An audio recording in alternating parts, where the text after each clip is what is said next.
Man lazimal istighfar, siapa yang banyak beristighfar, Allah berikan 4. Ja'alallahu lahu min kulli dhiqin makhraja, segala kesempitannya dilapangkan Allah, sempit hatinya dilapangkan Allah, sempit dadanya dilapangkan Allah.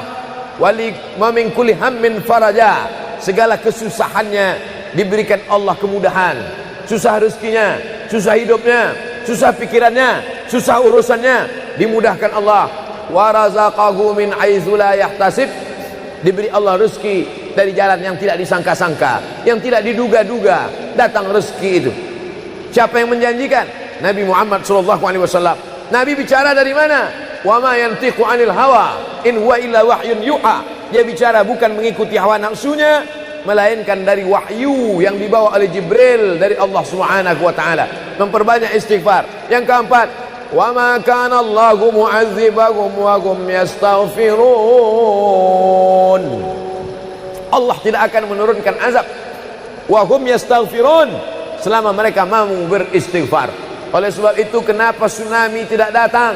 Kenapa gunung tidak meletus? Kenapa air yang dari laut tidak naik ke darat? Kenapa tidak terjadi gempa bumi? Masih ada di Sidrap yang beristighfar. Masih ada orang yang bangun malam, salat sunat taubat menjelang subuh. Wabil ashari hum yastaghfirun. Menjelang azan subuh, di waktu sahur dia memperbanyak istighfar. Sependek-pendeknya astaghfirullah, agak panjang astaghfirullahalazim, lebih panjang astaghfirullahalazim alladzi la ilaha illa huwal hayyul qayyum wa atubu ilaih. Yang lebih afdal sayyidul istighfar, Allahumma anta rabbi la ilaha illa anta khalaqtani wa ana 'abduka wa ana 'ala 'ahdika wa wa'dika mastata'tu a'udzu bika min syarri ma sana'tu abu'u laka bi ni'matika 'alayya wa abu'u bi dhanbi faghfirli fa innahu la yaghfiru dzunuba illa anta. Dibaca dia setelah subuh, dijaga Allah sampai zuhur. Dibaca setelah zuhur, dipelihara sampai asar. Dibaca selepas asar, dijaga sampai maghrib. Dibaca sehabis maghrib, dijaga sampai isya. Dibaca habis isya, dijaga sampai subuh. Allahumma anta rabbi la ilaha illa anta khalaqtani wa ana 'abduka, aku hambamu, wa ana 'ala ahdika, aku dalam perjanjian denganmu, wa wa'dika, aku dalam MOU denganmu, mastata'tu, sesuai kemampuanmu. Abu ulaka bi ni'matika alayya, aku datang menghadapmu dengan nikmatmu, nikmat mata, nikmat telinga, nikmat otak, nikmat hati, nikmat buah pinggang, nikmat kaki, nikmat tangan. Wa abu bi dzambi, tapi justru aku datang membawa dosa. Aku datang membawa nikmat, tapi justru aku datang membawa dosa. Dosa telinga, dosa mata, dosa lidah, dosa hati. Mestinya aku datang membawa nikmat, datang membawa pahala. Wa abu bi dzambi, tapi justru aku datang membawa dosa. Tapi aku yakin dan percaya, fa innahu la yaghfiru dzunuba illa anta, tak ada yang bisa mengampunkan segala dosa kecuali engkau. Di musim pandemi yang selama ini selesai sholat hanya 3 kali saja. Assalamualaikum warahmatullah, assalamualaikum warahmatullah, astaghfirullahaladzim, astaghfirullahaladzim, astaghfirullahaladzim. Diperbanyak istighfar. Wallahi, kata Nabi Muhammad SAW, Nabi bersumpah, wallahi demi Allah, inilah astaghfiru ila rabbi wa atubu ilaih. Aku beristighfar kepada Allah, aku bertaubat kepada Allah mi'ata marrah, 100 kali sehari semalam. Jadi kita pun bisa beristighfar 100 kali sehari semalam.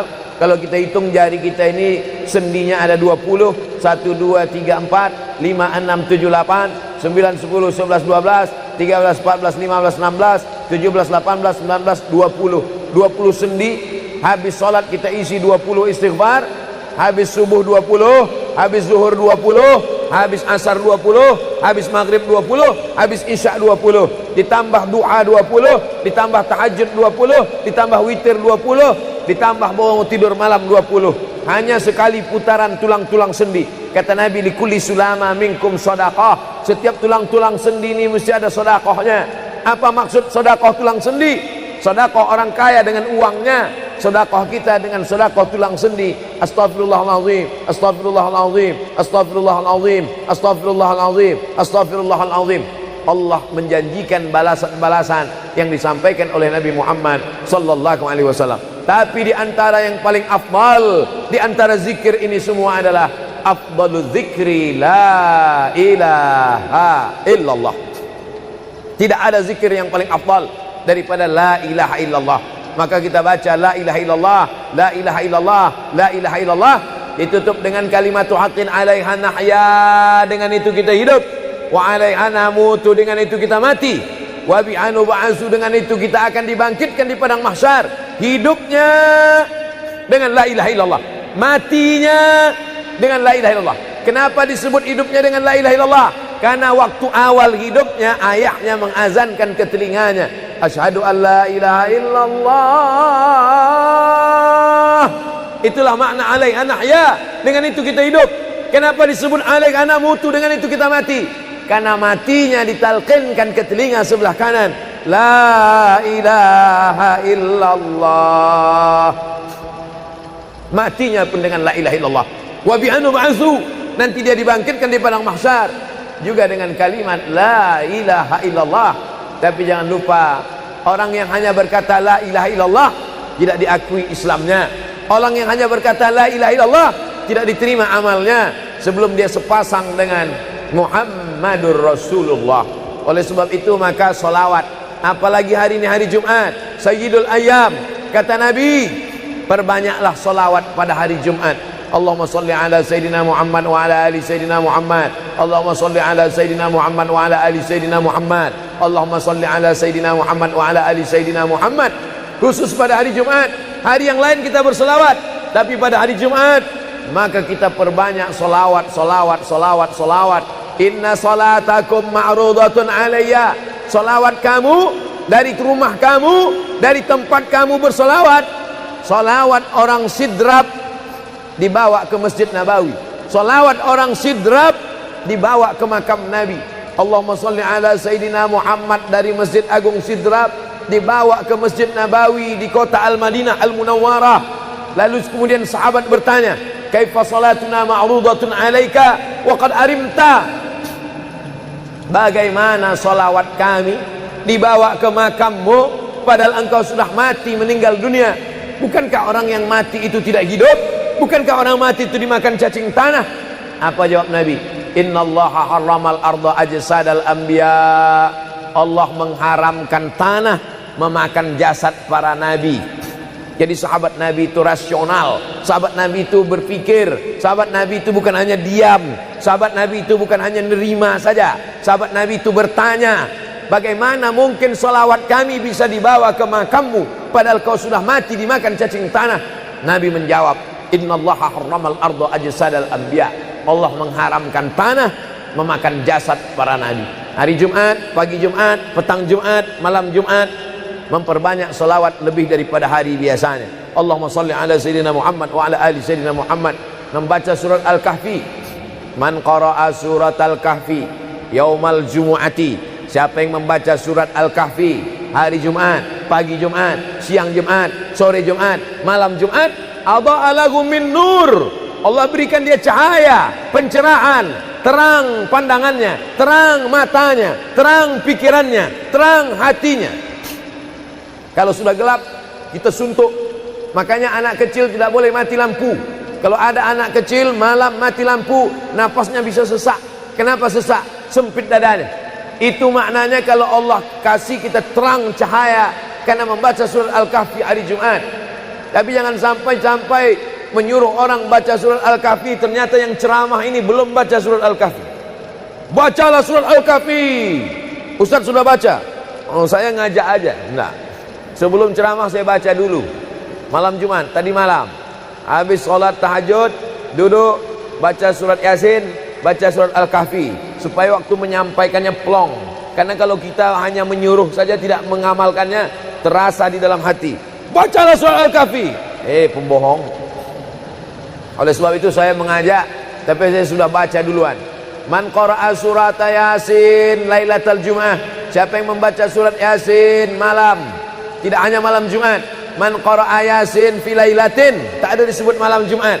Siapa yang baca surat Yasin pada suatu malam, malam Senin, malam Selasa, malam Rabu, malam Kamis, malam Ahad, malam Jumat, ghufira lahu, asbaha maghfuran lah. Waktu subuh dia sudah diampunkan Allah. Adapun surat Al-Kahfi tadi malam, malam Jumat, pagi Jumat, siang Jumat, sore Jumat, sampai nanti sebelum matahari tenggelam. Dan dari salat asar sampai matahari tenggelam, waktu mustajab untuk berdoa. Didoakan segala kebaikan-kebaikan. Sayyidul ayyam, induk dari segala hari. Berapa banyak orang amat sangat ingin hidup di hari ini, tapi meninggal kemarin sore. Berapa banyak amat sangat ingin hidup di bulan ini, tapi sudah didahului oleh ajal, janji kepada Allah Subhanahu wa taala. Jangan ada sedetik pun waktu yang sia-sia, yang kosong hampa tanpa kita isi dengan amal kepada Allah Subhanahu wa taala. Man shalla alayya salatan, siapa yang berselawat satu kali, sallallahu alaihi biha asyra, Allah balas 10 kebaikan. Huttan anhu asyara sayiat, ditutupi 10 kesalahan. Wa rufi'at lahu asyara darajat, dinaikkan 10 darajat tingkatan kemuliaan. Satu kali salawat 10 dosa diampunkan, 10 kebaikan pahala dituliskan, 10 derajat kemuliaan diangkat, dinaikkan di hadapan Allah Subhanahu wa taala. Oleh sebab itu maka hari ini kita perbanyak selawat, pertemuan selawat, berjumpa dengan orang berselawat. Dan kita memang melakukan tradisi-tradisi itu.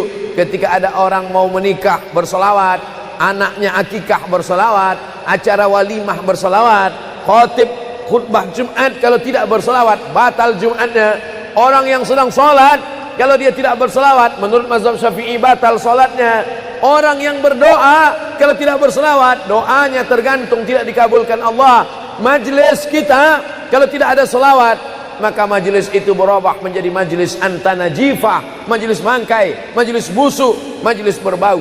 Oleh sebab itu tidak ada cara lain menolak ini semua adalah dengan cara bersolawat, solawat dan solawat. Itu poin yang ketiga. Poin yang keempat, di antara menjauhkan kita dari bala ini, tolak bala ini adalah shadaqatus sirri tadfa'u mitatassu. Sedekah menolak bala, mati su'ul khatimah. Makanya dulu kita ada istilah sedekah tolak bala. Sedekah menolak musibah, sedekah menolak bencana, sedekah menolak wabah. Oleh sebab itu maka yang selama ini biasa bersedekah kepada anak yatim, biasanya menyambut Ramadan, jangan lagi tunggu bulan Ramadan, datangi rumah anak yatim, makan mereka, sembako beras mereka, masukkan ke dalam karung 10 kilo, gula sekilo, minyak sekilo, susu saset, ikan sarden, masukkan, berikan. Ini dengan niat menolak segala musibah, segala bencana, segala wabah. Orang-orang yang mati itu kalau dia ditanya Allah Subhanahu wa taala, hai mayit, hai orang yang mati, seandainya ku kasih kau hidup lagi, mau apa tidak? Mereka amat sangat ingin hidup. Apa kata mereka? Kami ingin hidup. Laula akhartani ila ajalin qarib, kasihlah kami hidup ya Allah qarib, sebentar, sekejap, semenit, sedetik saja. Kalau aku kasih kau hidup, kau mau apa? Kata Allah. Mereka menjawab, dalam Al-Quran diceritakan, laula akhartani ila ajalin qarib, kalau kau kasih aku hidup walaupun sedetik saja, fa as-saddaqa, aku mau bersedekah ya Allah. Kenapa orang mati itu tidak berkata, kasih aku hidup sedetik saja, aku mau haji dan umrah? Tidak ada.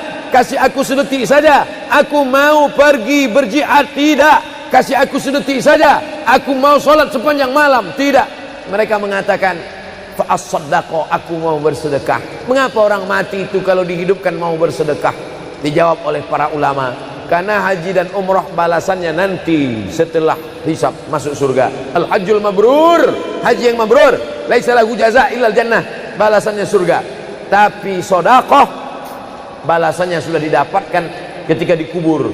Begitu mati, masuk kubur, langsung dapat balasan sedekah. Itulah makanya kata Nabi, idza matal insan, kalau manusia mati, inqata'a, putus amalnya.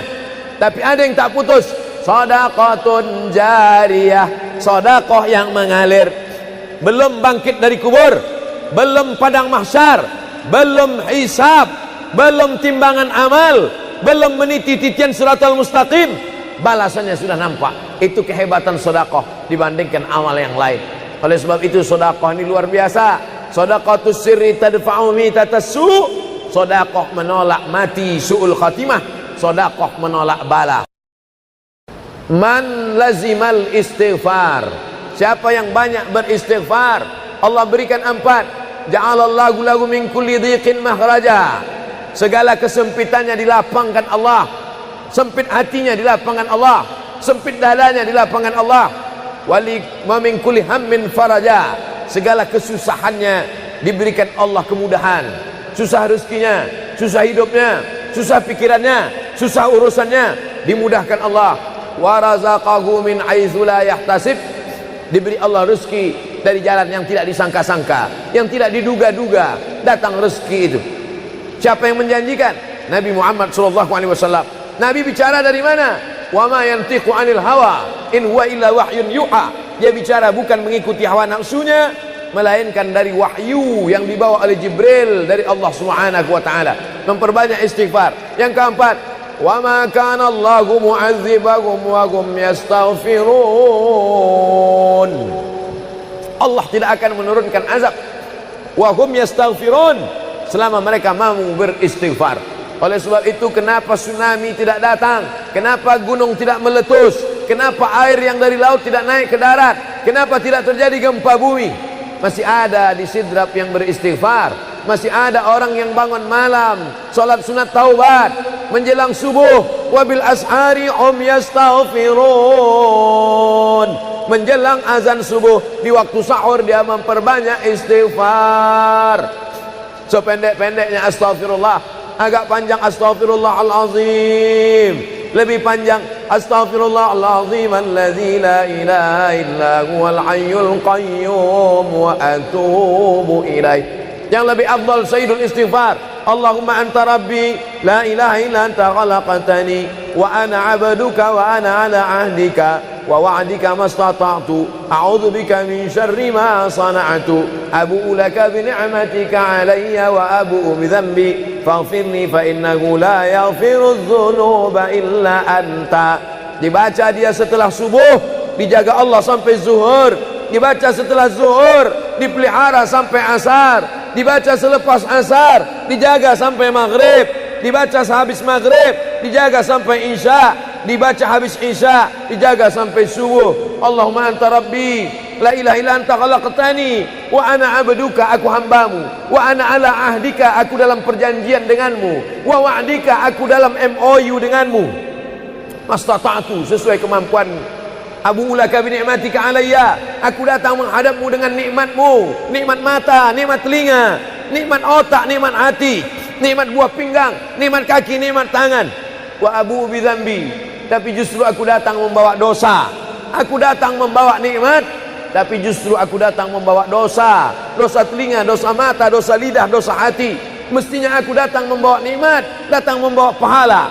Wa abu bi dzambi, tapi justru aku datang membawa dosa. Tapi aku yakin dan percaya, fa innahu la yaghfiru dzunuba illa anta, tak ada yang bisa mengampunkan segala dosa kecuali engkau. Di musim pandemi yang selama ini selesai sholat hanya 3 kali saja. Assalamualaikum warahmatullah, assalamualaikum warahmatullah, astaghfirullahaladzim, astaghfirullahaladzim, astaghfirullahaladzim. Diperbanyak istighfar. Wallahi, kata Nabi Muhammad SAW, Nabi bersumpah, wallahi demi Allah, inilah astaghfiru ila rabbi wa atubu ilaih. Aku beristighfar kepada Allah, aku bertaubat kepada Allah mi'ata marrah, 100 kali sehari semalam. Jadi kita pun bisa beristighfar 100 kali sehari semalam. Kalau kita hitung jari kita ini sendinya ada 20, 1, 2, 3, 4, 5, 6, 7, 8, 9, 10, 11, 12, 13, 14, 15, 16, 17, 18, 19, 20. 20 sendi. Habis sholat kita isi 20 istighfar. Habis subuh 20, habis zuhur 20, habis asar 20, habis maghrib 20, habis isya 20, ditambah doa 20, ditambah tahajud 20, ditambah witir 20, ditambah bangun tidur malam 20. Hanya sekali putaran tulang-tulang sendi. Kata Nabi, likulli sulama minkum sedekah, setiap tulang-tulang sendi ini mesti ada sedekahnya. Apa maksud sedekah tulang sendi? Sedekah orang kaya dengan uangnya, sedekah kita dengan sedekah tulang sendi. Astaghfirullahalazim, astaghfirullahalazim, astaghfirullahalazim, astaghfirullahalazim, astaghfirullahalazim. Allah menjanjikan balasan-balasan yang disampaikan oleh Nabi Muhammad sallallahu alaihi wasallam. Tapi di antara yang paling afdal di antara zikir ini semua adalah afdalu dzikri la ilaha illallah. Tidak ada zikir yang paling afdal daripada la ilaha illallah. Maka kita baca la ilaha illallah, la ilaha illallah, la ilaha illallah, ditutup dengan kalimat haqqin 'alaiha nahya, dengan itu kita hidup, wa 'alaiha namutu, dengan itu kita mati, wa bi'anu ba'su, dengan itu kita akan dibangkitkan di padang mahsyar. Hidupnya dengan la ilaha illallah, matinya dengan la ilaha illallah. Kenapa disebut hidupnya dengan la ilaha illallah? Karena waktu awal hidupnya ayahnya mengazankan ke telinganya, asyhadu an la ilaha illallah. Itulah makna alaiha nahya, dengan itu kita hidup. Kenapa disebut alaiha namutu, dengan itu kita mati? Karena matinya ditalqinkan ke telinga sebelah kanan, la ilaha illallah. Matinya pun dengan la ilaha illallah. Wa bi'anu ba'su, nanti dia dibangkitkan di padang mahsyar juga dengan kalimat la ilaha illallah. Tapi jangan lupa, orang yang hanya berkata la ilaha illallah tidak diakui Islamnya. Orang yang hanya berkata la ilaha illallah tidak diterima amalnya sebelum dia sepasang dengan Muhammadur Rasulullah. Oleh sebab itu maka solawat, apalagi hari ini hari Jumat, Sayyidul Ayyam, kata Nabi, perbanyaklah solawat pada hari Jumat. Allahumma salli ala Sayyidina Muhammad wa ala ali Sayyidina Muhammad. Allahumma salli ala Sayyidina Muhammad wa ala ali Sayyidina Muhammad. Allahumma salli ala Sayyidina Muhammad wa ala ali Sayyidina Muhammad. Khusus pada hari Jumat. Hari yang lain kita berselawat, tapi pada hari Jumat maka kita perbanyak solawat, solawat, solawat, solawat. Inna salatakum ma'rudatun alayya. Solawat kamu dari rumah kamu, dari tempat kamu bersolawat. Solawat orang sidrap dibawa ke Masjid Nabawi. Salawat orang sidrap dibawa ke makam Nabi. Allahumma salli ala Sayyidina Muhammad dari Masjid Agung Sidrap dibawa ke Masjid Nabawi di kota Al-Madinah Al-Munawwarah. Lalu kemudian sahabat bertanya, kaifa salatuna ma'rudatun alaika wa qad arimta? Bagaimana salawat kami dibawa ke makammu padahal engkau sudah mati, meninggal dunia? Bukankah orang yang mati itu tidak hidup? Bukankah orang mati itu dimakan cacing tanah? Apa jawab Nabi? Innallaha harramal arda ajsadal anbiya. Allah mengharamkan tanah memakan jasad para nabi. Jadi sahabat Nabi itu rasional. Sahabat Nabi itu berpikir. Sahabat Nabi itu bukan hanya diam. Sahabat Nabi itu bukan hanya nerima saja. Sahabat Nabi itu bertanya, bagaimana mungkin salawat kami bisa dibawa ke makammu padahal kau sudah mati dimakan cacing tanah? Nabi menjawab, innallaha harramal arda ajsadal anbiya. Allah mengharamkan tanah memakan jasad para nabi.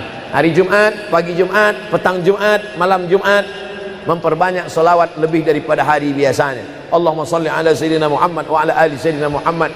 Membaca surat Al-Kahfi. Man qara'a surat Al-Kahfi yaumal jumu'ati. Siapa yang membaca surat Al-Kahfi hari Jumat, pagi Jumat, siang Jumat, sore Jumat, malam Jumat, adha'a lahu min nur. Allah berikan dia cahaya, pencerahan, terang pandangannya, terang matanya, terang pikirannya, terang hatinya. Kalau sudah gelap, kita suntuk.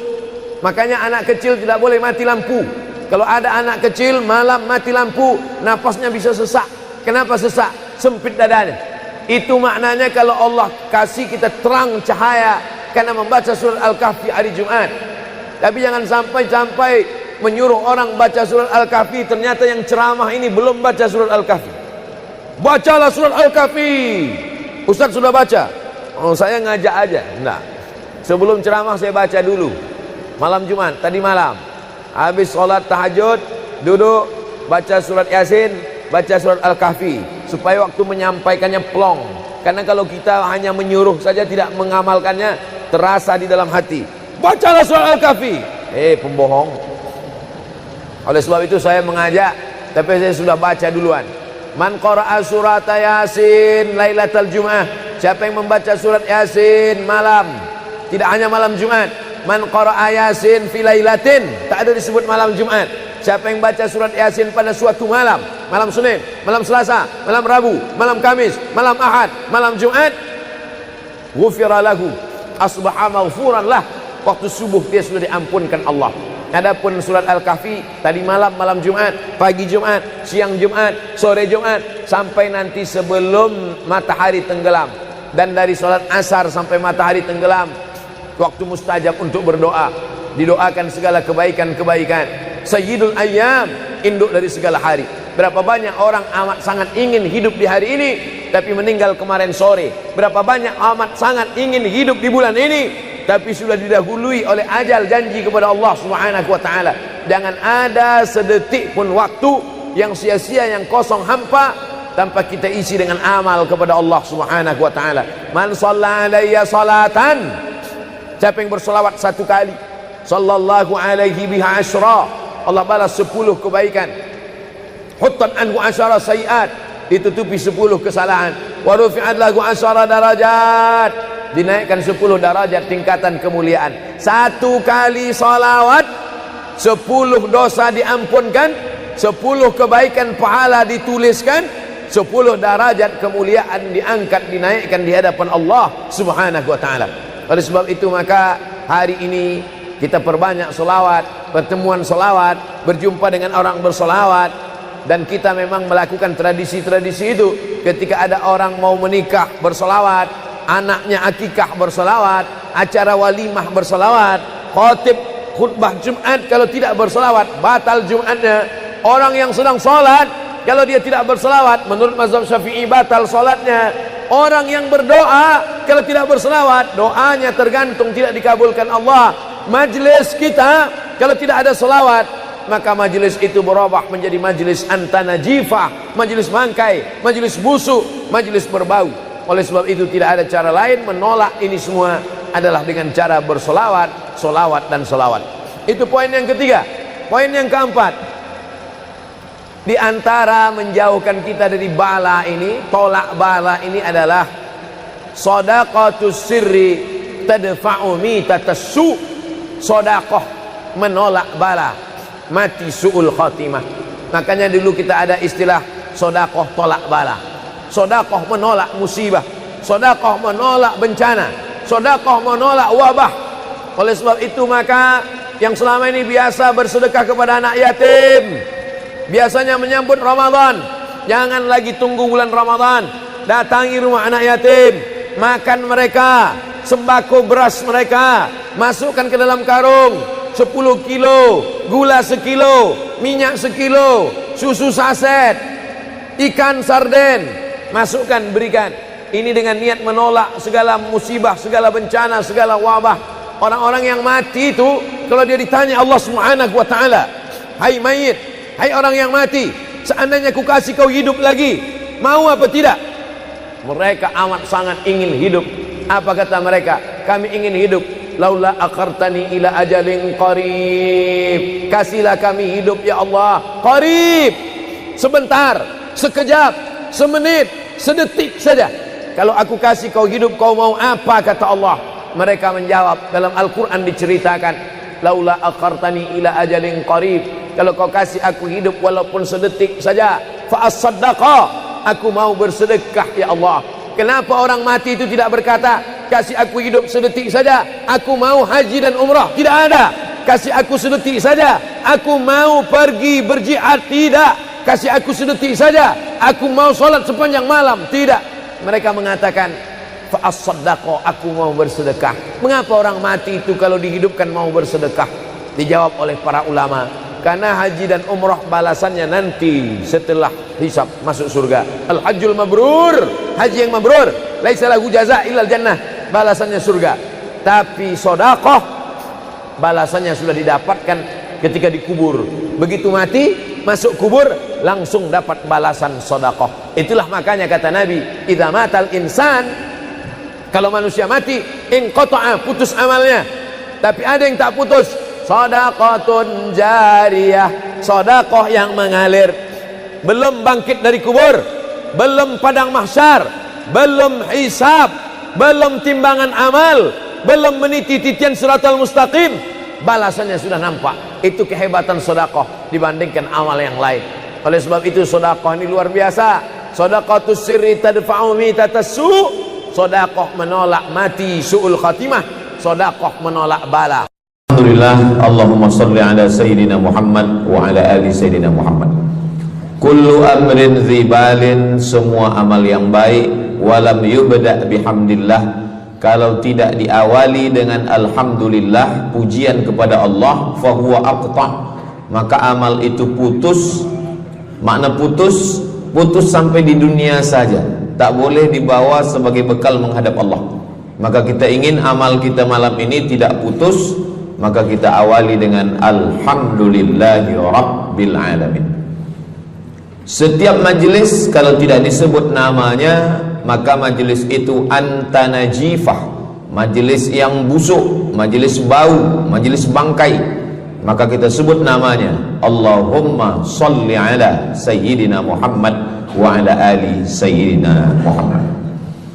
Laisa minna, bukan golongan kami, kata Nabi SAW. Man lam yarham saghirana, sesiapa yang tidak sayang kepada budak anak kecil, walam ya'rif syarafa kabirina, tidak hormat kepada orang tua, maka dia tidak diperakui sebagai umat Nabi Muhammad SAW.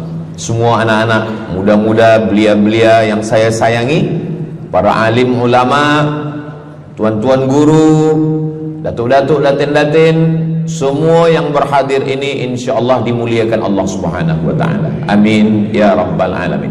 Tajuk kita malam ini 8 keutamaan orang yang bersedekah menurut Al-Qur'an dan sunnah Nabi Muhammad sallallahu alaihi wasallam. Keutamaan yang pertama, kalau orang mati itu ditanya, apakah kamu mau hidup lagi? Maka orang mati itu menjawab, tapi belum ada orang yang mati hidup lagi. Macam mana kita boleh tahu dia menjawab? Sebab diceritakan Allah dalam Al-Quran. Apa kata mereka? A'udzubillahi minasyaitonirrajim. Laula akhartani ila ajalin qarib, kalaulah kami yang sudah mati ini diberi masa lagi, ajal masa, qarib pendek, sikit, kejap. Kalaulah kami boleh dibagi masa hidup lagi walaupun sikit, walaupun kejap, apa yang ingin mereka lakukan? Fa as-saddaqa, kami ingin bersodaqah. Mereka tak ada kata kalaulah kami boleh hidup lagi kami ingin jihad, tak ada. Kalau boleh hidup lagi kami ingin pergi haji, tak ada. Mereka katakan fa as-saddaqa, kami ingin bersedekah. Kenapa sedekah? Kenapa bukan perang? Maka ulama membagi jawaban. Karena kalau haji itu balasannya nanti di surga. Wal hajjul mabrur laisa lahu jazaa'un illal jannah. Haji mabrur balasannya surga nanti selepas hari kiamat. Tapi kalau sedekah, balasan pahalanya diperolehi ketika di alam kubur. Itulah kenapa orang-orang yang mati itu ingin kalau hidup lagi fa as-saddaqa, mereka ingin bersedekah. Sedekah, hampir semua kata-kata dalam bahasa Arab itu asalnya 3 huruf. Sadaqah. Sadaqah artinya benar. Sadaqallahul azim, maha benar Allah. Sadaqah artinya benar. Kalau memang benar betul iman kita, mana buktinya? Buktinya adalah dengan bersedekah. Itulah kenapa sedekah itu disebut dengan sedekah, tanda iman itu benar. Karena untuk menggerakkan lidah bercakap sangat mudah. Apa kata pepatah orang Melayu? Lidah tak bertulang, mudah saja menggerakkan. Asyhadu an la ilaha illallah wa asyhadu anna Muhammadar Rasulullah. Kalau memang benar betul cakap, mana buktinya? Buktinya adalah sedekah. Lelaki mengatakan saya cinta kepada kamu, senang saja nak mengatakan cinta, tapi apa bukti, proof, mana memang betul cinta? Maka dia mesti bagikan sedekah. Kalau yang tadi itu sedekah, kalau ini namanya sadaq. Sadaq artinya mahar. Mahar pernikahan lelaki dengan perempuan, aku nikahkan engkau dengan anak saya dengan memberikan cincin emas dan gelang rantai tunai. Itulah dia sadaq, tanda bukti cinta dia kepada seorang perempuan. Sadaqah, benar. As-sidqu, sidik, benar. As-siddiq, orang yang benar. Maka disebut dia dengan Abu Bakar Siddiq, kerana dia benar memberikan emas sebesar batu waktu dibawa pergi hijrah bersama Nabi Muhammad SAW. Maka dia disebut dengan Siddiq kerana dia benar imannya dengan memberikan sedekah. Tapi ada makna siddiq yang lain, ketika yang lain mendustakan Nabi, tak percaya kepada Isra Mi'raj, dialah orang yang percaya, maka disebut dia dengan Siddiq. Siddiq dari kata sadaq, benar, karena iman dia yang benar. Mana bukti, proof bahwa iman dia benar? Dia bersedekah, membagikan emasnya sebesar batu. Nama dia Abu Bakar Siddiq. Nama ayah dia Abu Quhafah. Ayah dia tak Islam. Apa kata ayah dia? Habislah emas Abu Bakar itu dibawa Muhammad sallallahu alaihi wasallam. Anak Abu Bakar itu namanya Asma. Asma, mana emas ayah kamu? Dah habis dibawa Muhammad. Dia benci betul dengan Nabi Muhammad. Datang Asma, dia ambil batu, dia masukkan ke dalam kain. Kata Asma, emas ayah tu masih ada dalam kain, Datuk. Lalu Abu Quhafah memegang. Abu Quhafah ni buta, dia tak nampak. Oh ya, masih ada lagi. Rupanya emas itu sudah dibawa hijrah bersama Rasulullah sallallahu alaihi wasallam. Makanya kata Nabi, "Lau anfaqa ahadukum mithla Uhudin zahaban." Seandainya ada di antara kamu yang boleh berwakaf emas walaupun sebesar bukit Uhud. Bukit Uhud itu panjangnya 7 km. Seandainya ada di antara kamu yang boleh berwakaf emas sebesar bukit Uhud, itu tak sampai setengah tapak tangan Sayyidina Abu Bakar Siddiq. Kenapa? Sebab kalau sekarang ada orang bersedekah banyak, memanglah sekarang sudah aman. Tapi masa itu masa susah, masa payah, Abu Bakar Siddiq menunjukkan bukti keimanannya. Ini keutamaan yang pertama menurut Al-Quran. Kenapa orang bersedekah? Kerana orang-orang mati, kalau dia boleh bagi tambah umur hidup lagi, mereka berkata, fa'as-saddaqa, kami ingin bersedekah. Itu yang pertama. Yang kedua, sampai berapa nih? Sampai 8. Tadi saya dibagi tahu Ustadz sampai 8. Atau tak pun sampai 8, kalau dah habis 60 minit habis. Yang kedua, idzas sama'un fatarat, langit terbelah. Wa idzal kawakibun tasarat, planet bertembung, berjatuhan. Wa idzal biharu fujirat, lautan diletupkan, tsunami namanya. Wa idzal quburu bu'athirat, semua yang dikubur dibangkitkan. Selepas itu kita pun bangkit dari kubur. Innama amruhu idza arada syai'an ayyakula lahu kun fayakun. Bila kita bangkit, tak ada atap, tak ada dinding, tak ada pokok kayu. Semua gunung-gunung macam bulu kambing dihembus angin. Wa takunul jibalu kal ihnil manfush, macam bulu kambing dihembus angin. Di mana kita bernaung? Di mana kita berlindung? Kata Nabi sallallahu alaihi wasallam. Ini yang kedua. Kullu mri'in tahta zilli sadaqatihi, orang akan bernaung di bawah sedekah. Bukan bernaung di bawah haji, bukan bernaung di bawah sembahyang, bukan bernaung di bawah puasa, tapi tempat bernaung atap adalah sedekah. Tapi jangan sebab kita kaji sedekah malam ni, esok subuh tak sembahyang. Awak tak sembahyang, kita bernaung di bawah sedekah. Betul, memang bernaung di bawah sedekah, tapi tiangnya sembahyang. As-salatu imaduddin, sembahyang, salat itu adalah tiang daripada agama. Maka tempat kita berlindung, tempat kita bernaung nanti adalah sedekah. Ada yang tenggelam kerana peluh saking panasnya, ada yang tenggelam kerana peluh sampai ke lutut, ada sampai ke pinggang, ada sampai ke leher, ada yang tenggelam habis.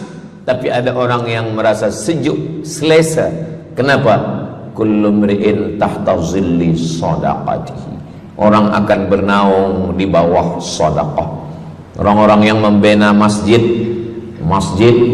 macam mana mahalnya masjid, jutaan ringgit, maka ketika dia mati menghadap Allah Subhanahu wa taala, semua kepanasan, semua terik matahari sejengkal dari ubun-ubun kepala, tapi ada orang yang tahta zilli sadaqatihi, dia akan bernaung di bawah sedekah.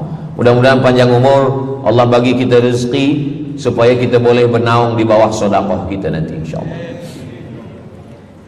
Kita masa siang 12 jam, malam 12 jam, tapi di akhirat nanti 50 alfasanah, 50.000 tahun, belum tentu lagi diputuskan di pengadilan Allah Subhanahu wa taala. Datang orang menghadap Nabi Adam, wahai Adam, kami sudah kepanasan, kami tak tahan di padang mahsyar ini. Kata Nabi Adam, saya malu menghadap Allah. Dulu kata Allah, la taqraba hadhihi syajarah, jangan dekati pokok kuldi, fatakuna minaz zalimin, nanti engkau jadi orang zalim. Fa azallahumas syaitan, tapi digoda syaitan. Lalu kemudian Nabi Adam bertaubat. Doa yang paling tua doa Nabi Adam, Rabbana zalamna anfusana wa illam taghfir lana wa tarhamna lanakunanna minal khasirin. Datang mereka menghadap kepada Nabi Nuh. Cepatlah Nabi Nuh menghadap kepada Allah supaya diputuskan mahkamah ini. Kata Nabi Nuh, saya malu menghadap Allah. Anak saya Kan'an, masa saya panggil, ya bunayya, wahai anak saya Kan'an, irkam ma'ana, ayo mari naik ke atas perahu sampan ayah. Apa kata Kan'an? Sa'awi ila jabali ya'simuni minal ma, saya naik sampan, saya naik ke atas bukit, saya akan selamat. Rupa-rupanya hujan 40 hari 40 malam tenggelam. Kita belum lagi 40 hari 40 malam, baru 2 hari buaya dah naik ke jalan. Macam mana 40 hari 40 malam? Maka saat itu, saat anaknya Kan'an akan tenggelam, apa kata Nabi Nuh? Ya Rabbi, ya Allah, inna bni min ahli, itu anakku ya Allah. Allah marah. Apa kata Allah? Innahu laisa min ahlik, dia bukan anakmu. Innahu amalun ghairu salih, karena amal dia tak baik. Nabi Nuh malu menghadap Allah. Datang mereka kepada Nabi Musa alaihissalam. Kata Nabi Musa, saya pun malu menghadap Allah kerana perbuatan Bani Israel, umat saya jahat. Mereka datang menghadap Nabi Isa. Kata Nabi Isa, saya malu menghadap Allah kerana mereka menyembah saya selepas saya meninggalkan mereka. Pada akhirnya mereka datang menghadap Sayyidina wa Maulana wa Syafi'ina Muhammad sallallahu alaihi wasallam. Hanya Nabi Muhammad lah yang berani menghadap Allah. Sebab apa? Sebab dia umatnya. Maka walaupun kita umat yang paling kecil, umur paling pendek, badan paling tidak bertenaga, tapi kita adalah umat yang pertama nanti yang akan diputuskan perkara, dan kita adalah umat yang pertama akan masuk ke dalam surga Allah Subhanahu wa ta'ala. Maka banyak mereka yang ingin menjadi umat Nabi Muhammad. Bahkan Nabi Musa pun ingin menjadi umat Nabi Muhammad sallallahu alaihi wasallam. Masa Umar bin Khattab datang membawa lembaran-lembaran Taurat, Nabi berkata, apa itu wahai Musa? Taurat. Nabi Muhammad SAW memanggil, mari Taurat. Lalu Nabi Muhammad mengkoyak. Apa kata Nabi? Lau kana Musa hayyan ma wasa'ahu illa iyattabi'ani. Kalaulah Musa masih hidup, dia pasti akan ikut saya. Dan itu betul pada peristiwa Isra dan Mi'raj. Nabi jadi imam, Nabi Musa jadi makmum, Nabi Isa jadi makmum, Nabi Ibrahim jadi makmum, semua nabi-nabi jadi makmum. Imamnya adalah Sayyidina wa Maulana Muhammad sallallahu alaihi wasallam. Jadi keutamaan yang kedua, kita bernaung di bawah sedekah. Yang ketiga, sadaqatus sirri tutfi'u ghadabar rabbi kama yatfa'ul ma'an nar. Sedekah memadamkan api neraka seperti air yang memadamkan api. Kita kalau nampak api, mudah-mudahan kita selamat daripada terbakar, amin. Lalu kemudian datang api, kita padamkan dengan air. Lalu kemudian macam mana memadamkan api neraka? Air sebanyak apa yang boleh memadamkan? Maka kata Nabi SAW, keutamaan yang ketiga adalah sadaqatus sirri tutfi'u ghadabar rabbi, sedekah memadamkan api neraka. Jadi kalau kita dulu banyak silap, banyak salah, banyak dosa. Kullu bani Adam, semua manusia ini khata'un, semua pernah salah, pernah mabuk, pernah berzina, pernah minum khamar, pernah berjudi. Kalaupun dia tidak buat dosa yang zahir, pernah hasad, pernah dengki, busuk hati. Maka ketika itu macam mana memadamkan murka Allah dengan istighfar, memadamkan dengan sembahyang, solat, sunat, taubat?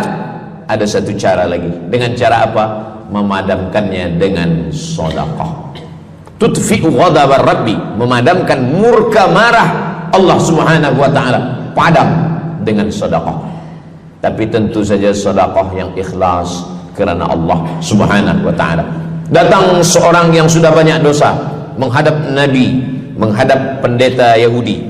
Wahai pendeta Yahudi, saya ini banyak salah, banyak dosa. Saya sudah membunuh 99 orang. Apakah mungkin Tuhan mengampunkan dosa saya?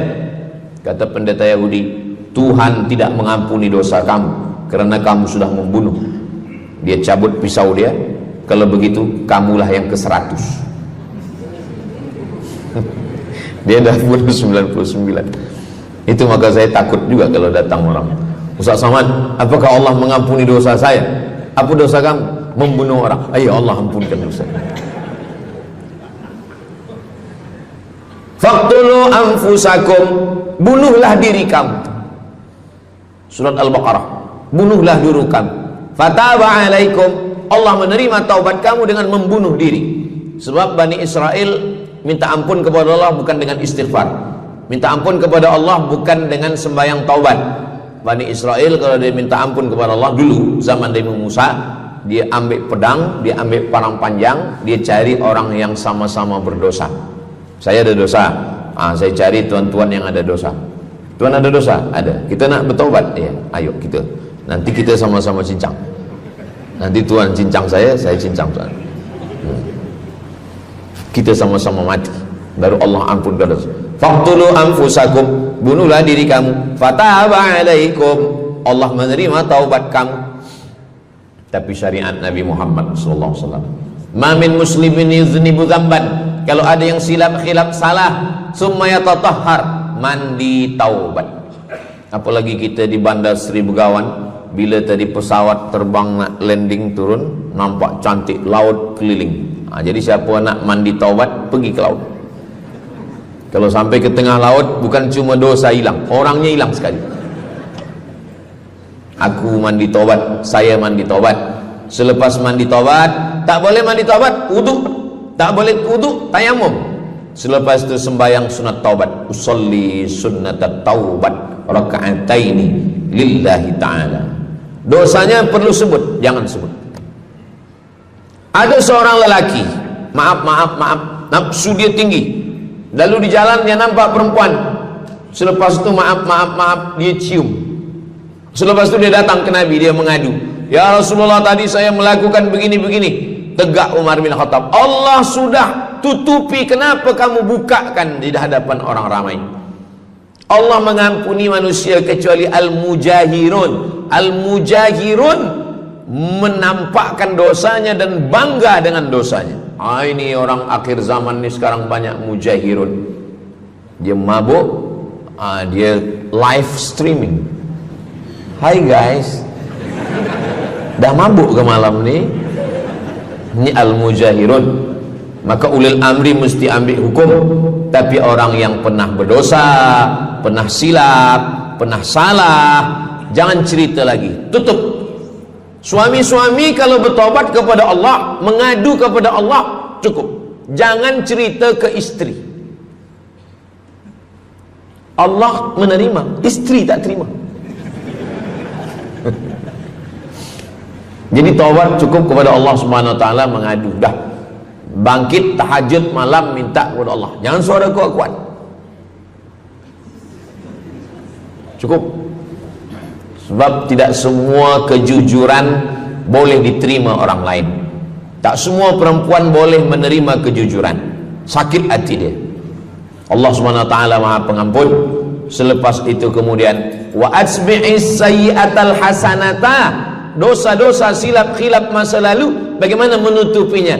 Hasanata, perbuatan baik. sembahyang baik, sholat baik, tapi ada yang paling baik. Apa dia? Shadaqatus sirri, memperbanyak sedekah, memadamkan murka Allah seperti api dipadamkan oleh air. Marah itu adalah kobaran dari api neraka. Bila kita sedang marah, itu adalah api neraka lahab. Lahab itu artinya berkobar. Lahab pakai ba, lahab. Sebab saya pernah juga lalu di satu jalan, ada rumah makan, restoran Abu Lahab, pakai P, lahab, mungkin lahab, makan lahab.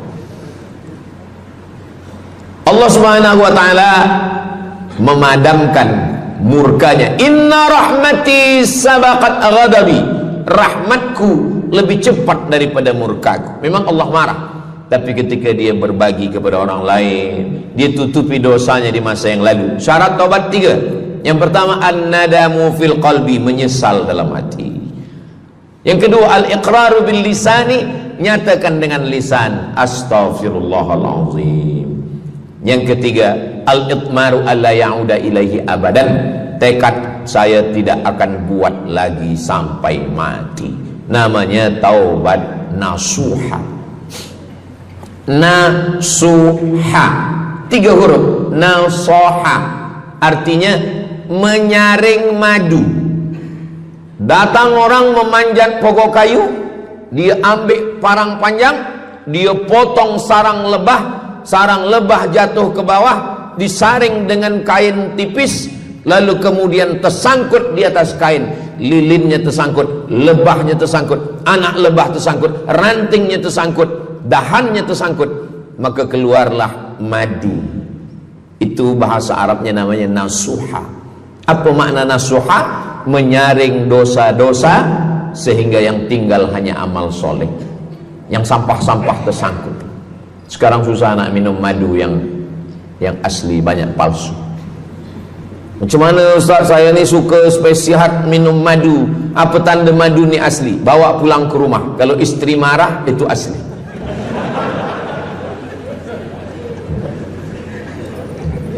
Yang keempat, ini jangan diingat, lupakan. Yang keempat, apa itu keutamaan sedekah?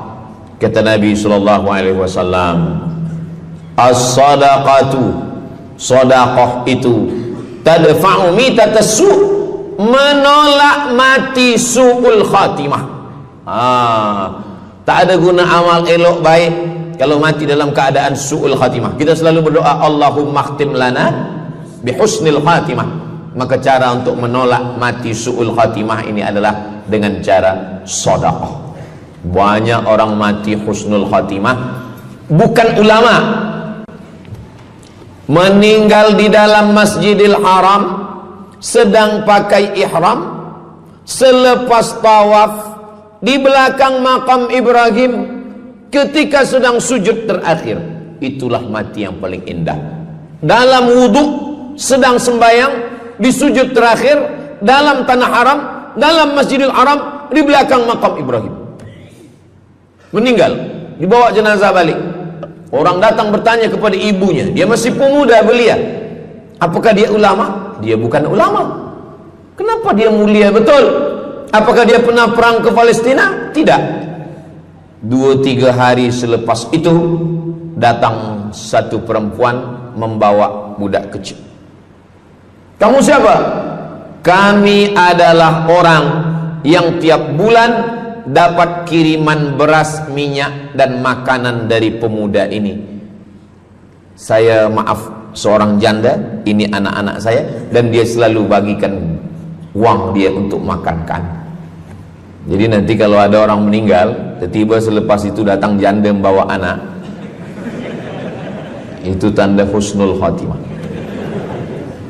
Sebab dia belum nikah, dia masih lajang. Allah ingin menunjukkan bahwa kalau engkau berbuat sedekah, maka Allah Subhanahu wa taala memberikan keutamaan husnul khatimah. Bukan setakat diselamatkan dari su'ul khatimah, tapi mendapatkan husnul khatimah. Ada seorang dari Maghribi, dari Maroko, Mesir, Libya, Tunisia, Algeria, Maghribi. Orang Maghribi ini bermimpi. Dalam mimpinya dia berjumpa dengan Nabi Muhammad SAW.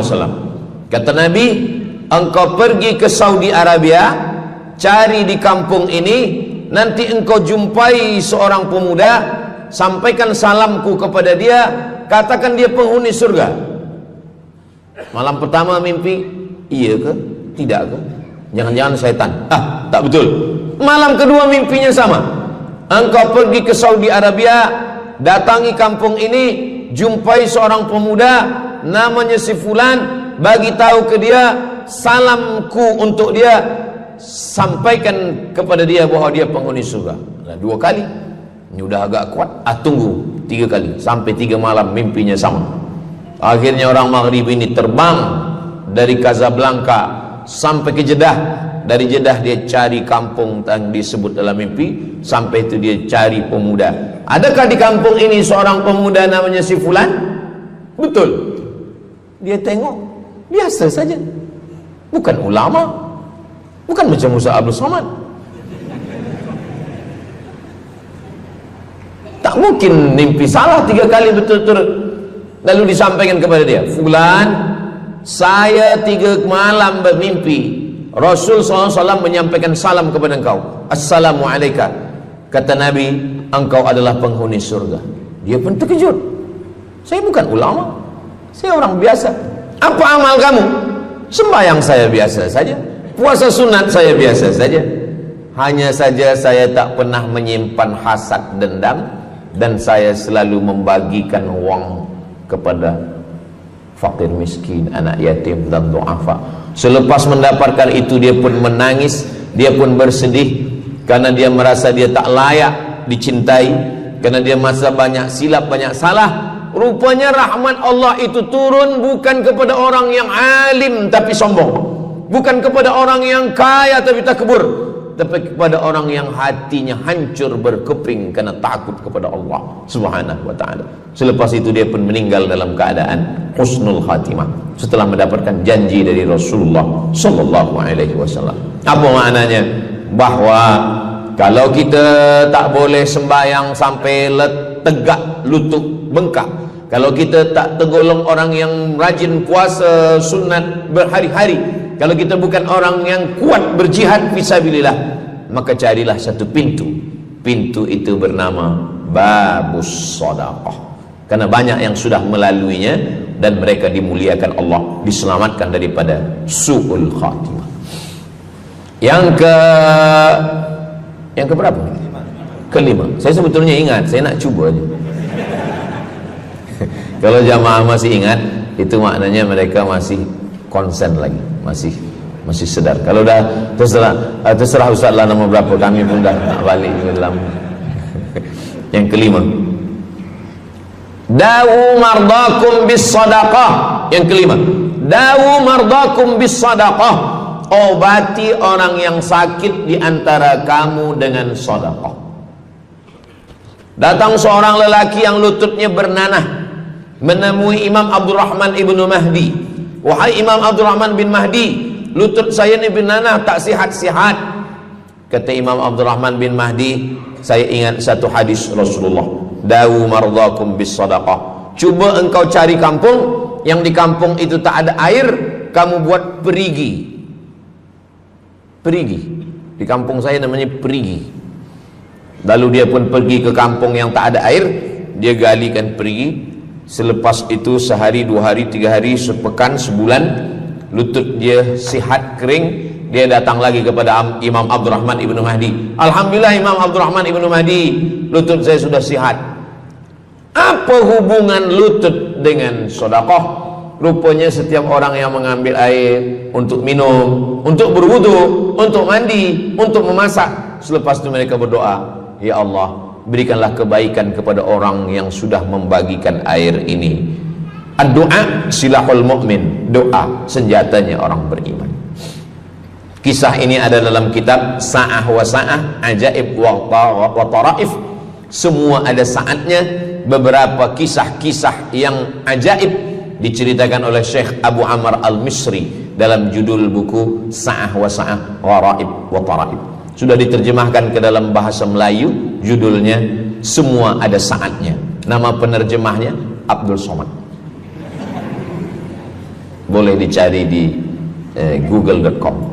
Semua ada saat. Lalu kemudian saya sampaikan hadis ini di masjid. Dawu mardakum bis sadaqah. Obatilah orang yang sakit di antara kamu dengan sedekah. Selepas itu saya turun dari masjid, saya pergi ke kereta, di parking, datang seorang jamaah. Memang yang Ustaz sampaikan tadi betul. Kata saya, memang betul. Takkan saya sampaikan tak betul? Apa maksud awak? Betul. Istri saya kena sakit kista sebesar duit di dalam rahim dia. Kata doktor, ini mesti diambil. Kalau tidak dia makin besar, makin besar. Tapi kalau diambil, dicabut, operate, nanti akan tercabut rahim sekali. Dan kalau rahim tercabut, maka nanti tidak boleh mengandung. Mendengar itu istrinya menangis. Suaminya tersenyum. Yang senyum budak kecil pula. Lalu kemudian rupanya istri dia tahu tentang hadis Nabi. Dawu mardakum bis sadaqah. Obatilah orang yang sakit dengan bersedekah. Maka dia pun bersedekah. Selepas itu mereka pergi lagi medical check up ke hospital.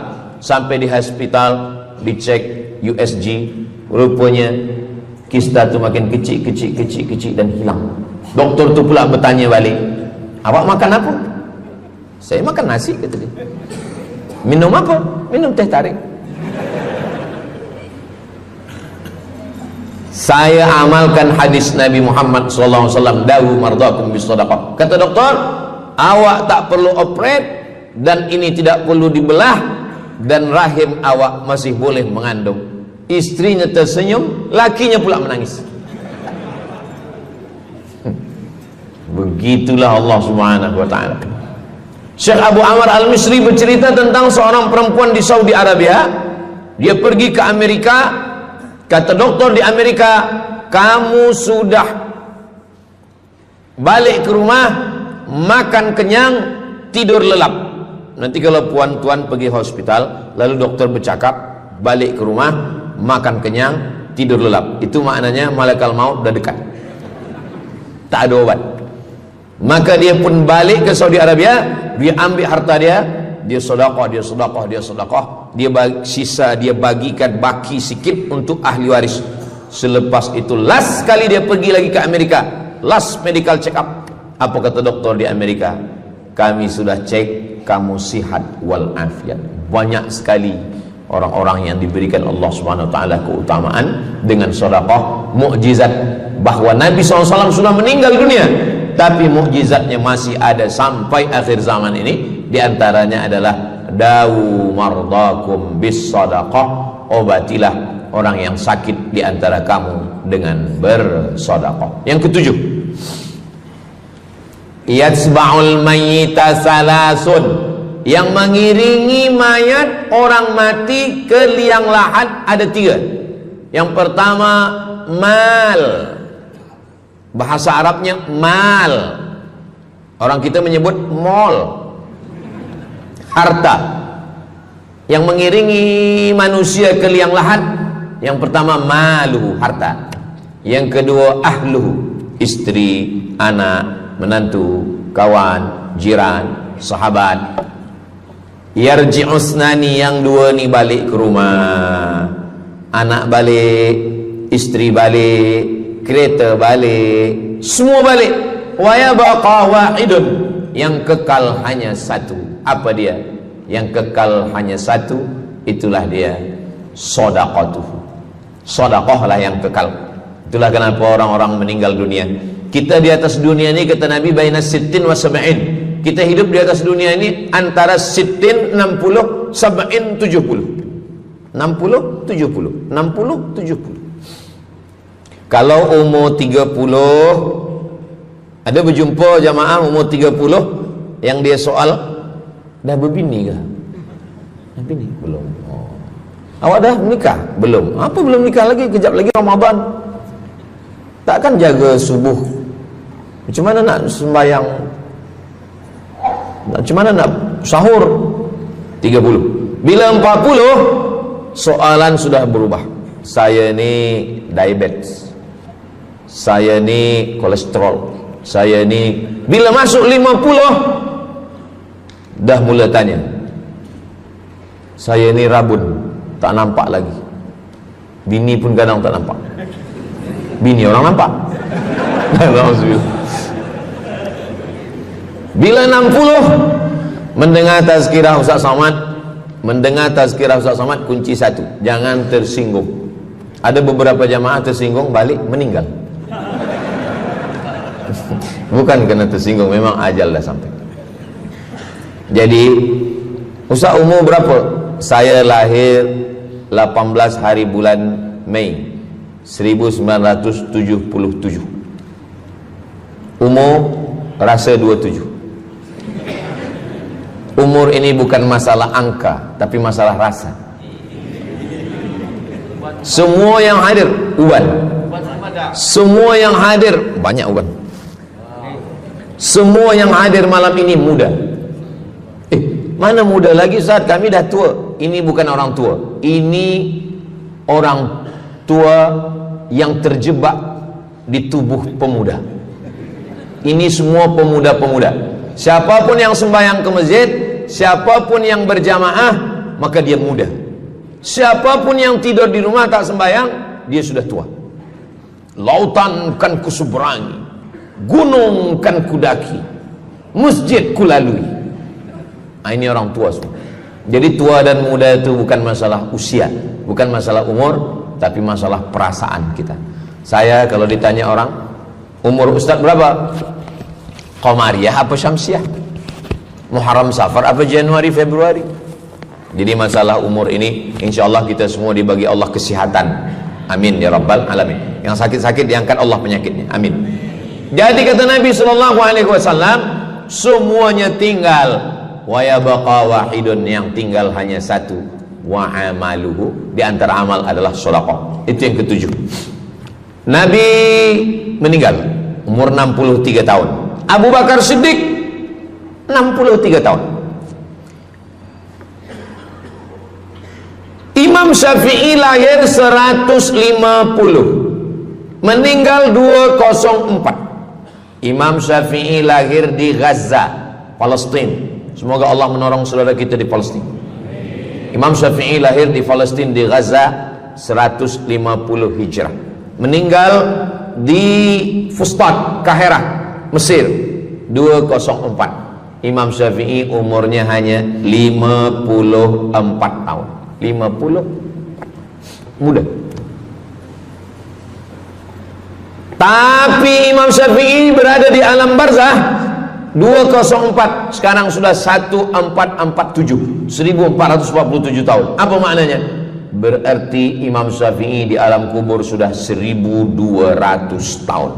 Soalan, lebih lama di atas tanah atau di dalam tanah? Lebih lama di alam barzah. Di alam rahim 9 bulan 10 hari. Di alam dunia 63 tahun. Kalau sampai di alam kubur menunggu hari kiamat. Imam Syafi'i sudah 1200 tahun. Tapi setiap detik, setiap menit, setiap jam, dari maghribi sampai ke Nusantara, semua orang menyebut nama Syafi'i, Syafi'i, Syafi'i, Syafi'i. Setiap kampung ada nama orang Syafi'i. Setiap kawasan ada nama orang Syafi'i. Begitulah mulianya Imam Syafi'i. Kita, seandainya kita mati, berapa lama lagi kita di alam barzakh? Dulu ada yang mengatakan kiamat 2012, rupanya tak jadi. Kan ada filmnya, kiamat 2012, Steven Spielberg. Tak jadi. Yas'alunaka 'anis sa'ati ayyana mursaha. Mereka bertanya kepadamu tentang hari kiamat. Qul, katakan, la ya'lamuha illa hu. Yang tahu hanya Allah Subhanahu wa ta'ala.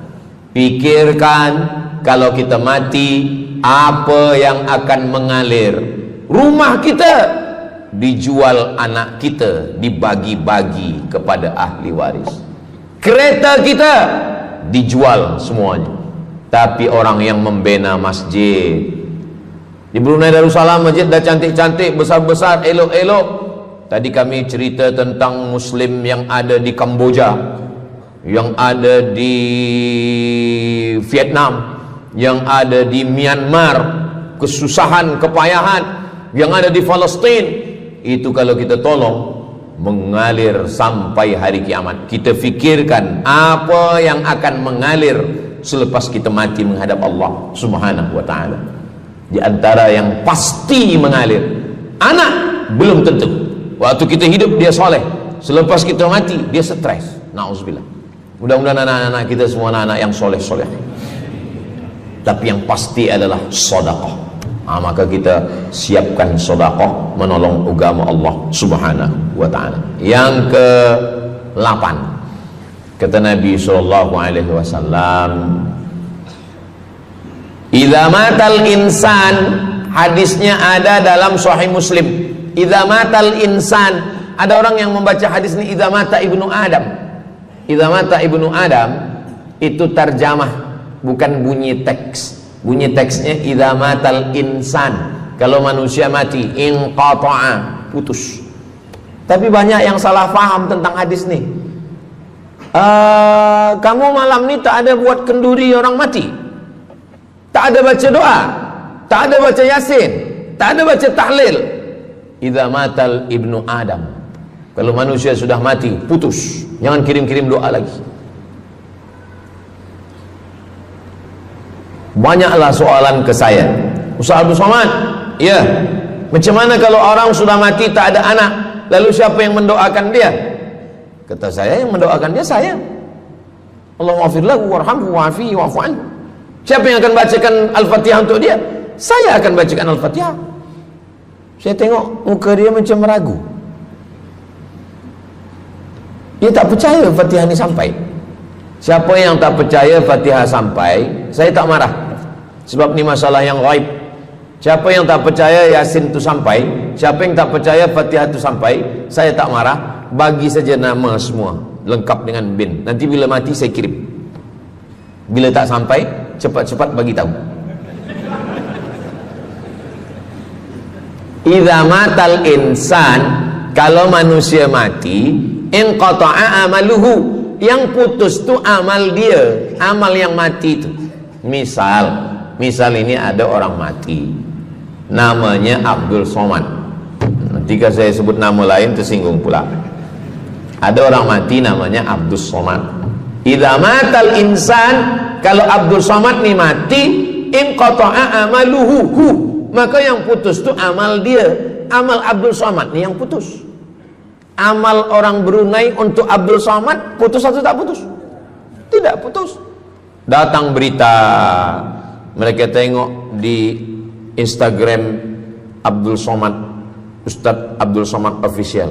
Bagi yang belum follow, cepat follow. Dapat berita Ustadz Somad sudah meninggal.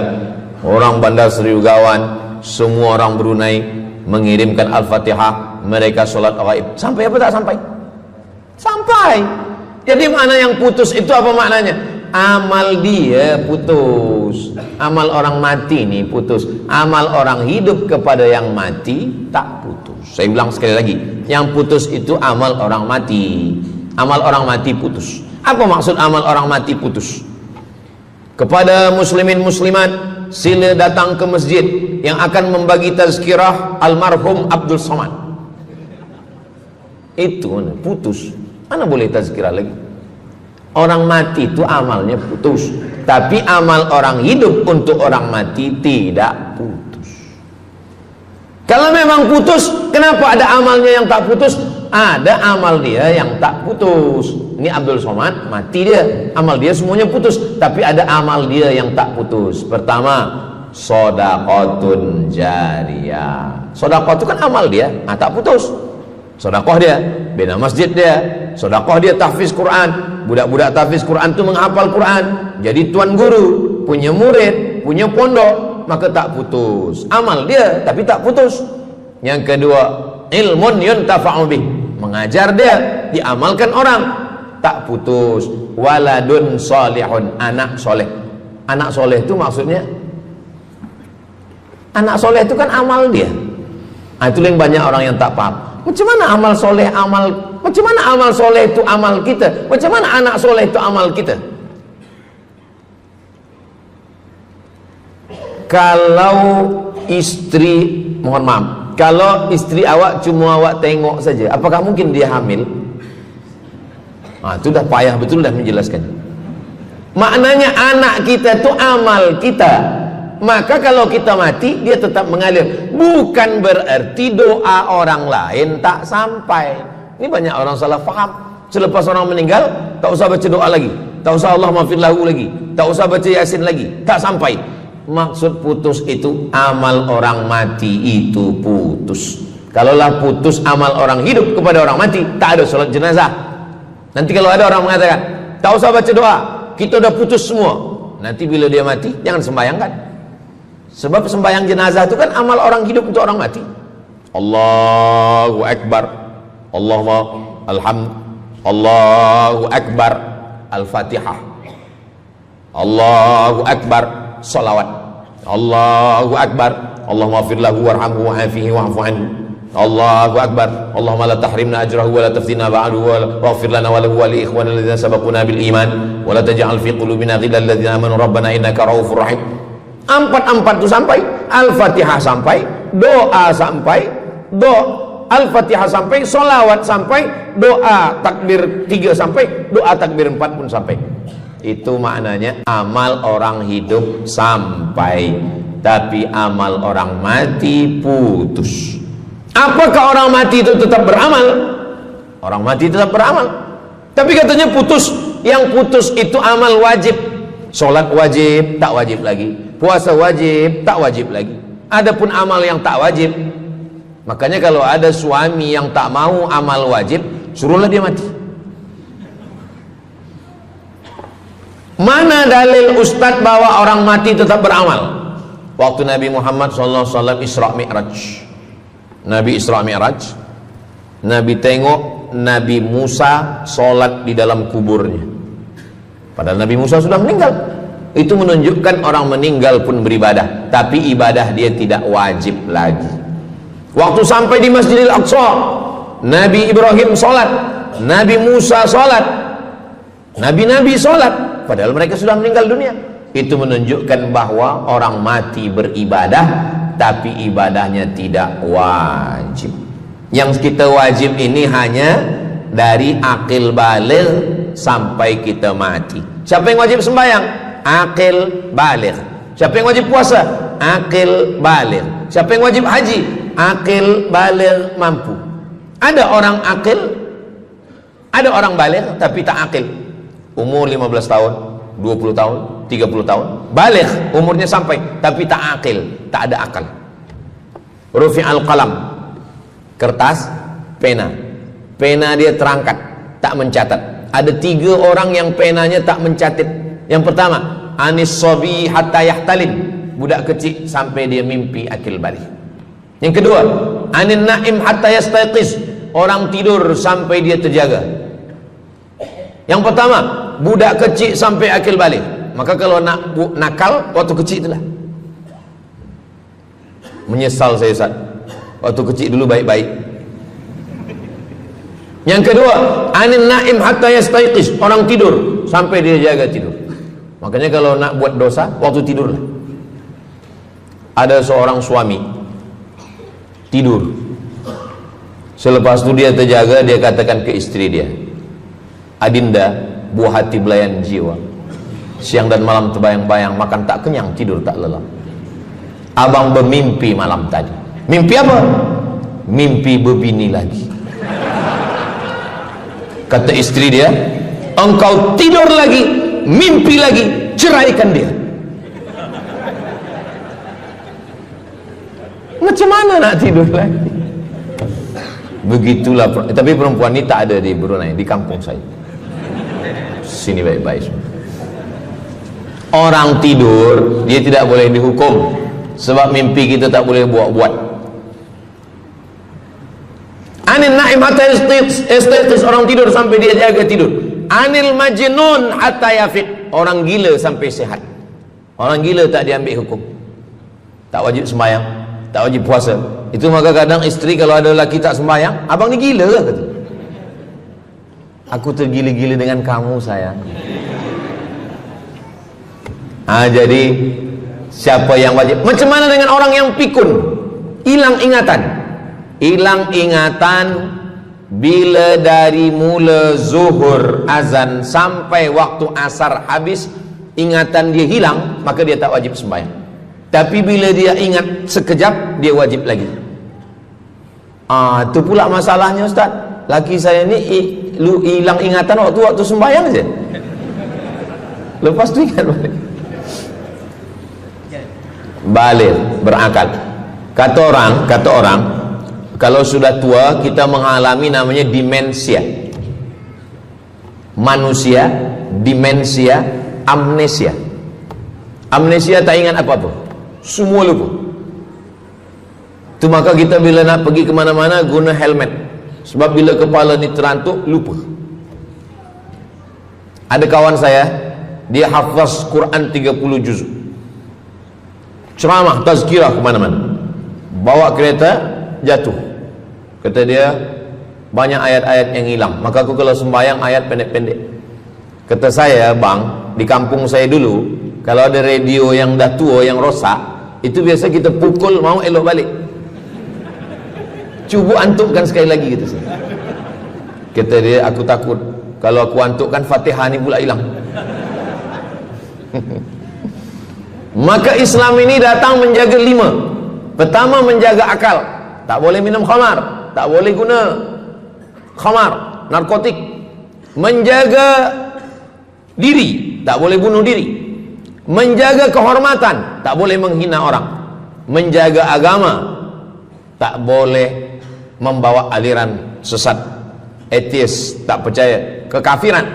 Menjaga harta, tak boleh ada mencuri, tak boleh ada dusta, tak boleh ada akad bohong, tak boleh ada tipu, tak boleh ada gharar, tak boleh ada zulm, tak boleh ada ghish.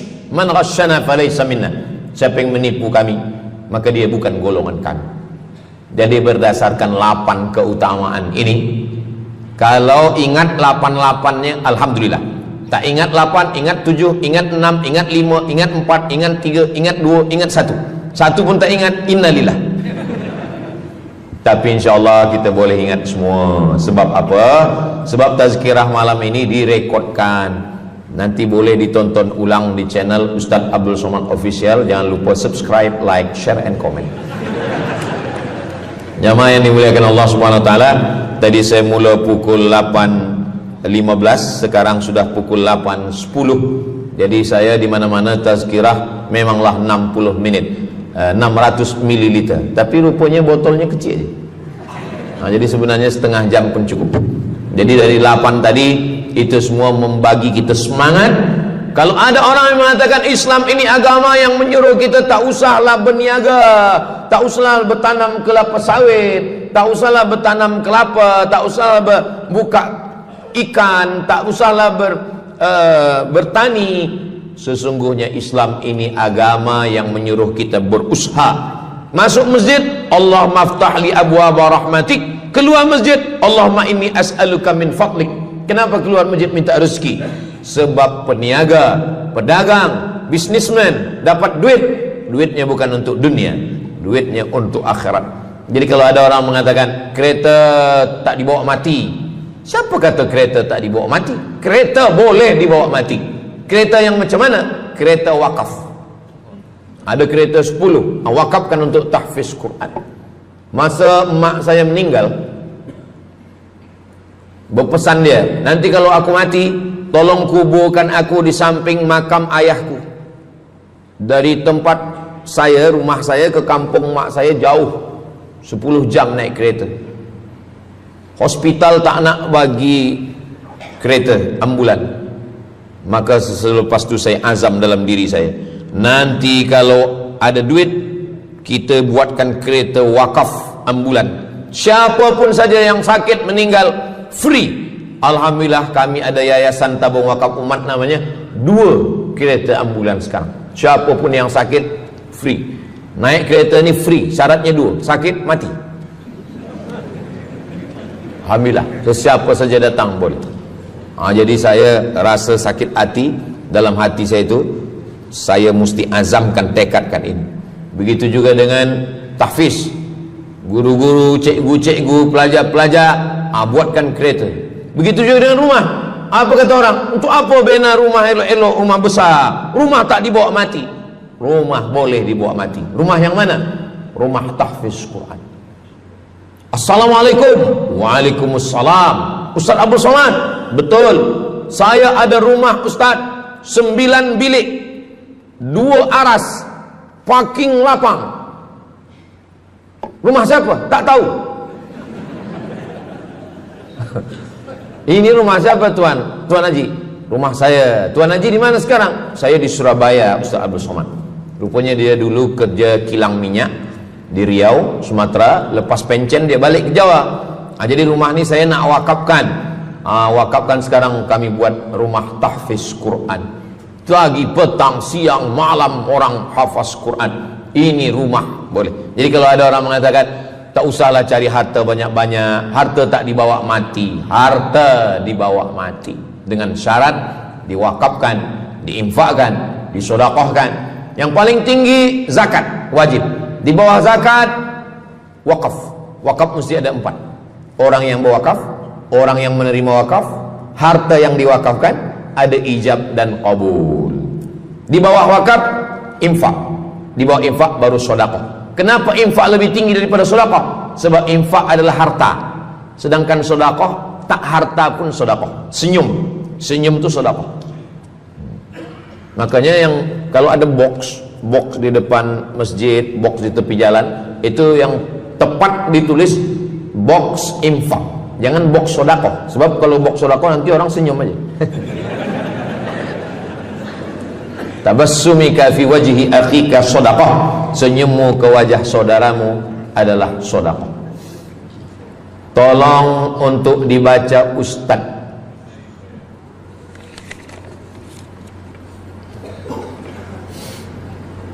Seorang hamba yang ketika jahiliyah pernah mengambil hak orang dengan mengambil persen daripada uang infak. Setelah dia menyadari akan salahnya, dia bertaubat dan ingin mengembalikan hak tersebut. Masalahnya dia tidak mengetahui berapa dan ke siapa dibalikkan. Kalau kita termakan terpakai duit yang kita tak tahu entah punya siapa, cuba ingat-ingat. Memang kalau masalah ini kadang kita lupa memang. Coba ingat tahun berapa. Sebab duit RM1 tahun 80 dengan 2025 tak sama nilainya, sebab ada inflasi ekonomi. Jadi coba ingat, tengok dengan harga emas. Tahun 80 berapa 1 gram emas? Tahun 2025 berapa? Maka dihitungnya ke emas, bukan ke dolar, tapi kepada emas. Nah, selepas kita dapat harga emas, lalu kita balikkan. Misalkan tahun 80 100 ringgit itu 3 gram. Maka yang sekarang kita tidak balikkan 100 ringgit, tapi kita balikkan sekarang 2025 dengan 3 gram emas. Berapa harga 3 gram emas? Lepas itu kita balikkan. Kalau kita tak tahu orangnya di mana, anak cucunya, ahli warisnya tak tahu, maka kita serahkan kepada masalih ammah. Masalih ammah artinya kepentingan umum. Pendidikan tahfiz Quran, sekolah, tempat anak yatim, tempat duafa fakir miskin, ke masjid boleh. Tapi kalau kita bawa duit haram, duit tak jelas, kita serahkan saja. Datang, tuan guru bagi dah. Jangan sebut pula tuan guru ni ada beberapa duit haram saya nak bagi ni. Serahkan. Begitu juga dengan orang yang menyimpan uang di bank yang bukan Islamic bank. Syukran, jazakumullah khair. Lalu kemudian dia duduk di negeri yang tak Islam, lalu kemudian dia letakkan di bank yang tak Islamik. Maka duit ini ada ada fawaid, ada bunganya. Riba haram. Kalau dia simpan di rumah dia takut hilang.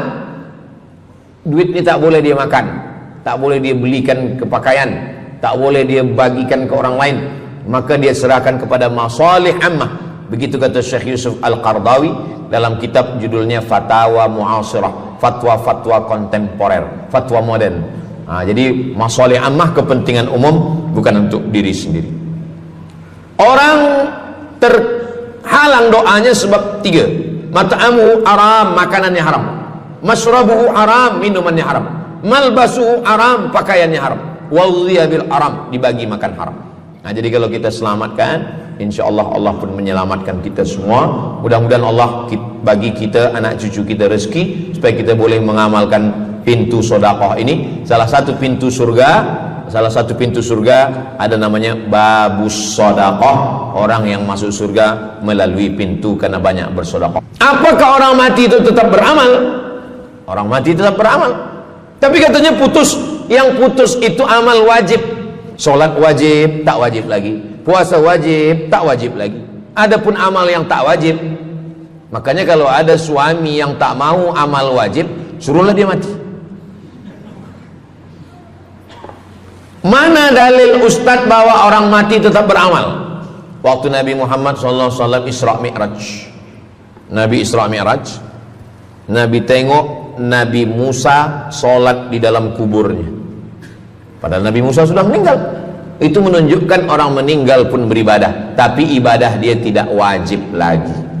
Waktu sampai di Masjidil Aqsa, Nabi Ibrahim sholat, Nabi Musa sholat, Nabi-Nabi sholat, padahal mereka sudah meninggal dunia. Itu menunjukkan bahwa orang mati beribadah, tapi ibadahnya tidak wajib. Yang kita wajib ini hanya dari akil baligh sampai kita mati. Siapa yang wajib sembahyang? Akil baligh. Siapa yang wajib puasa? Akil baligh. Siapa yang wajib haji? Akil baligh mampu.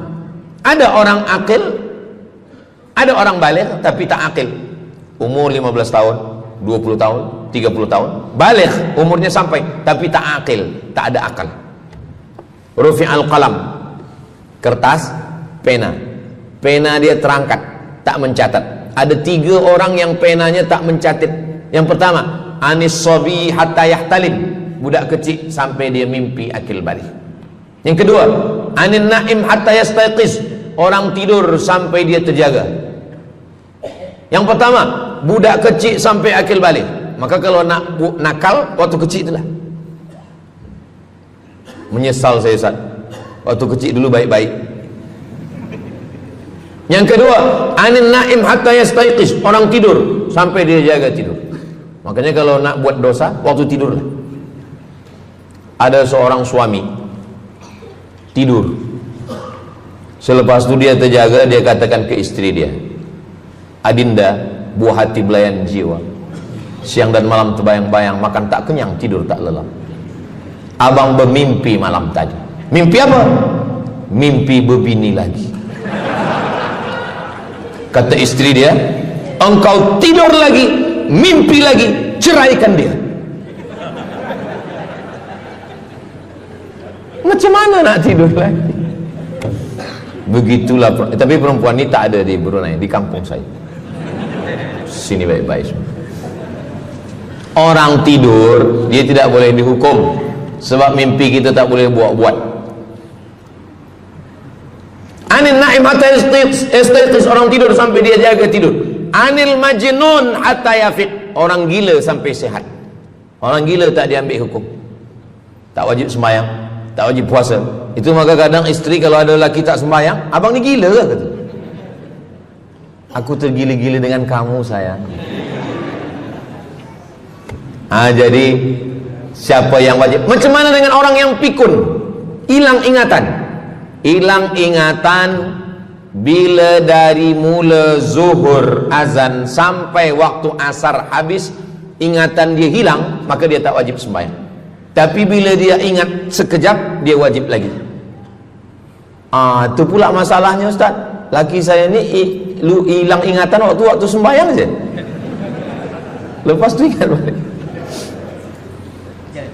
baligh, berakal. Kata orang, kalau sudah tua kita mengalami namanya demensia. Manusia, demensia, amnesia. Amnesia tak ingat apa-apa, semua lupa. Itu maka kita bila nak pergi kemana-mana guna helmet, sebab bila kepala ni terantuk lupa. Ada kawan saya, dia hafaz Quran 30 juzuk, ceramah tazkirah kemana-mana, bawa kereta jatuh. Kata dia banyak ayat-ayat yang hilang, maka aku kalau sembahyang ayat pendek-pendek. Kata saya, bang, di kampung saya dulu kalau ada radio yang dah tua yang rosak, itu biasa kita pukul mau elok balik. Cuba antukkan sekali lagi, kata saya. Kata dia, aku takut kalau aku antukkan Fatihah ni pula hilang. Maka Islam ini datang menjaga 5. Pertama, menjaga akal. Tak boleh minum khamar, tak boleh guna khamar, narkotik. Menjaga diri, tak boleh bunuh diri. Menjaga kehormatan, tak boleh menghina orang. Menjaga agama, tak boleh membawa aliran sesat, ateis, tak percaya, kekafiran. Menjaga harta, tak boleh ada mencuri, tak boleh ada dusta, tak boleh ada akad bohong, tak boleh ada tipu. Alhamdulillah, demikian ceramah untuk hari ini. Semoga ilmu yang disampaikan menjadi manfaat dan keberkahan untuk kita semua. Mohon maaf bila ada kekurangan. Wassalamualaikum warahmatullahi wabarakatuh.